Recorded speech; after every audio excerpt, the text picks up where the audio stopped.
Ferrari's made one of the wackiest versions of one of their absolutely craziest cars.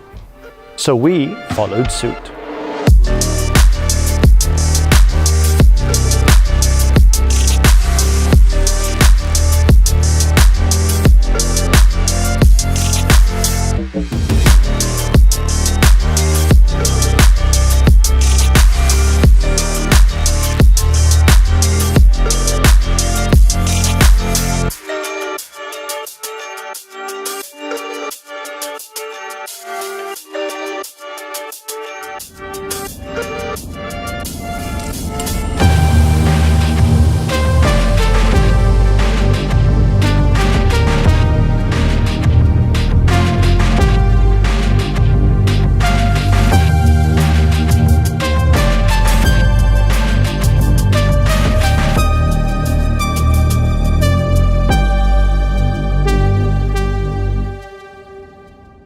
This is the Ferrari SF90 XX.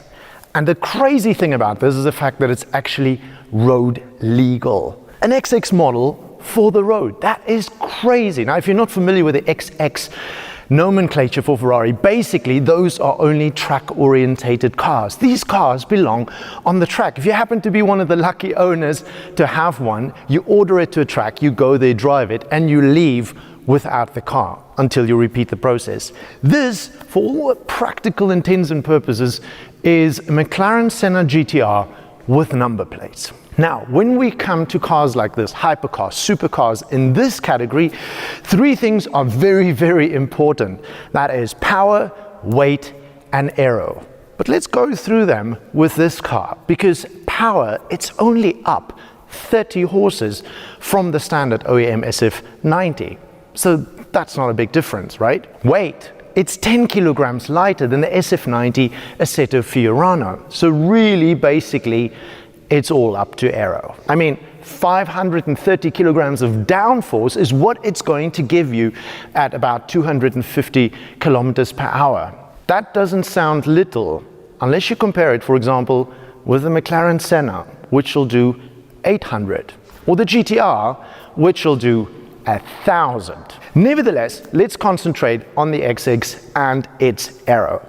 First of all, in the front, you've got that splitter. It's bigger, it's wider, and it's more aggressive, and it's slightly lower. And funny enough, as the name suggests, it splits the air that hits the car from the front, chasing some of it through the S-ducts and some of it underneath the car, which has completely been redesigned, so it sucks the car down onto the ground.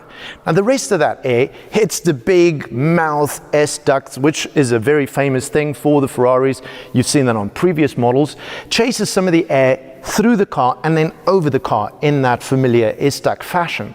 I love the concave bits here on the bonnet, which is where some of that S-duct air is going over it. Sort of reminiscent a little bit like what we've seen on the Pro Sangue films, right? But not all the air goes there. Some of it actually goes into the wheel arches, and that is interesting. Let's talk about that for a little bit. Ferrari said that there's a lot of air that builds up inside of the wheel arches, especially also hot air. Think the massive carbon ceramic brake discs over there. And they need to somehow get rid of that hot air. So what Ferrari has done is put some slits in the fenders, front and rear.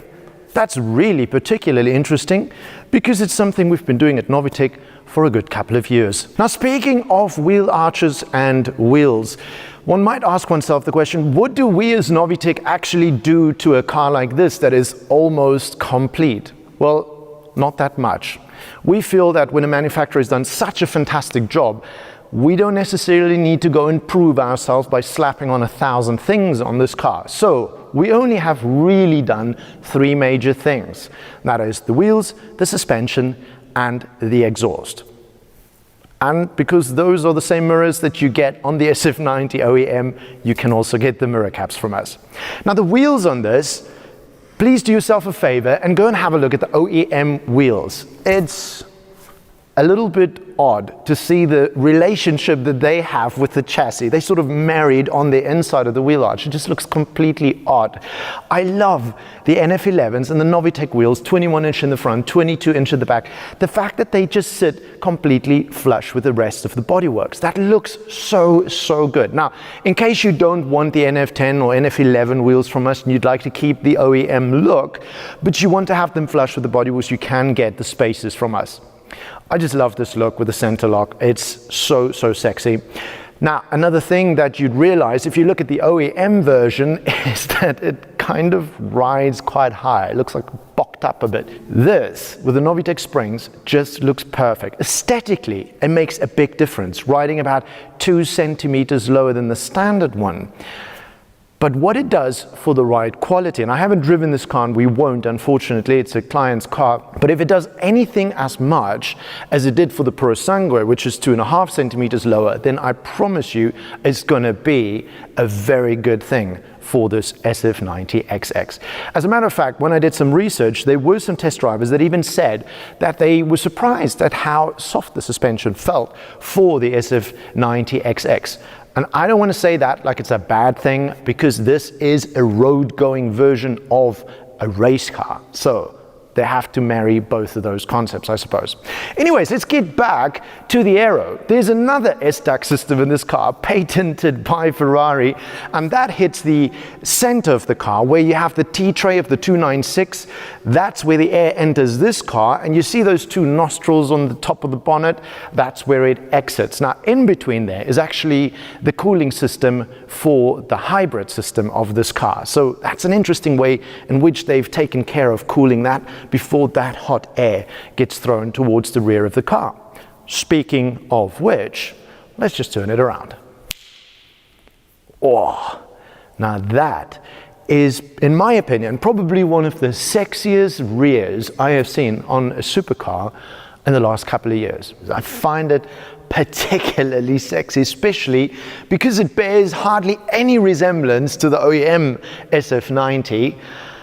And with that horizon light stretching from left to right through the back of that car, and the massive diffuser at the back, it's completely sexy. You might have actually realized there's a spot of a little wing there at the back. Not so little at all, carbon fiber from Ferrari, and it's a fixed wing. As a matter of fact, Ferrari said that that is the first time and probably one of the biggest wings that they've attached fixed wings on a standard road-going Ferrari since the F50 days.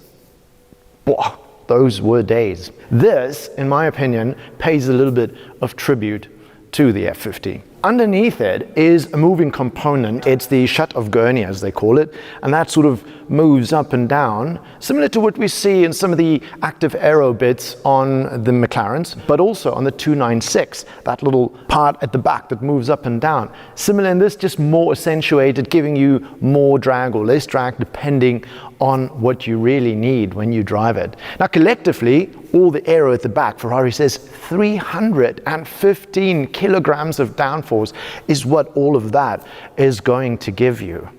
I just think it looks really, really cool, and it's quite a bold thing, Ferrari, to slap that on the back of an SF90. At the back is also our exhaust system. First thing you might notice is that we don't have the carbon fiber exhaust tips that you know from many of our other NOVITEC Ferraris. The reason for that is because this is a limited edition. They only make a few of these, and there's this huge piece of mesh at the back, which would completely need to be replaced, because otherwise the diameter, the greater diameter of the tail tips won't fit in there.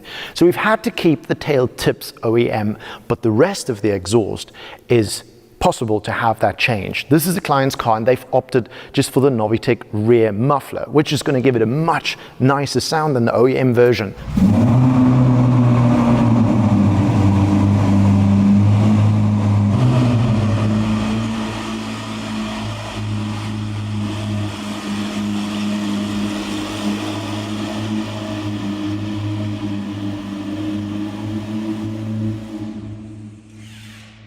But you can have a more hardcore version of that. Now, in order to give you an idea of what that's going to sound like, we're going to play you a clip right now.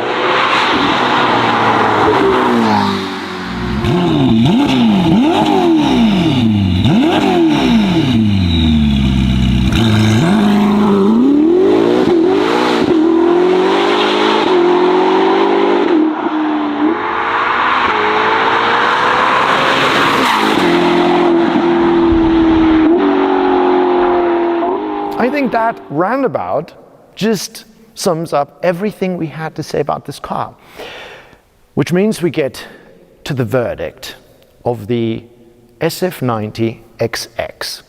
In my personal opinion, is completely and utterly superfluous and unnecessary, which is also exactly why we absolutely love it.